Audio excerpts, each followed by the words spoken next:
Once upon a time, there lived a young man named John, an American who came from a wealthy family. His father, a man of great influence and wealth, owned vast properties, luxurious cars, and everything one could dream of. Their family lived in a magnificent mansion, surrounded by opulence that seemed untouchable. John had everything a young man could want: status, comfort, and access to the best education. John attended the most prestigious schools and colleges.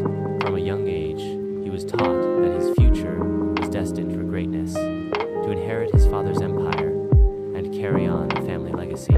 Yet, despite his privilege, John often felt empty inside, as though something was missing from his life. When John began university, everything changed. Among the many students, there was a bright and determined Afro American girl named Maya.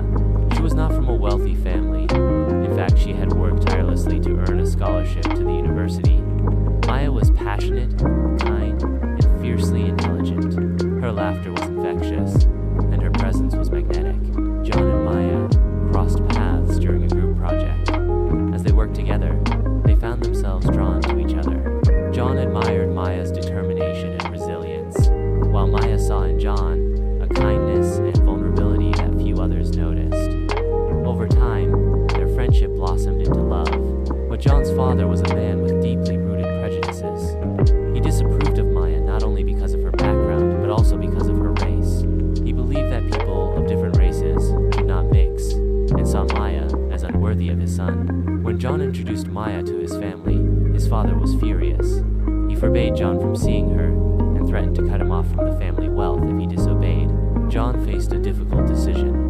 He loved Maya deeply, but knew the cost of defying his father's wishes. He tried to reason with his father, hoping to change his mind, but his father's hatred ran too deep. Eventually, John made his choice.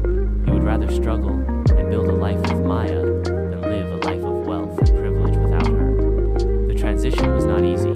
John left the comfort of his family home and began living a modest life. Without his father's support, he had to find his own way, working odd jobs to support himself and Maya. At first, it was a struggle. John was unaccustomed to the hardships of life outside his bubble of privilege. But with Maya by his side, he found strength he never knew he had. Together, they faced the challenges of life head-on. They worked hard, supported each other, and built a life grounded in love and respect. Over time, John learned the value of hard work and the joy of living a life true to himself, free from his father's shadow. Years later, John's father, now old and alone, began to reflect on his life. He saw the happiness that John and Maya had created together.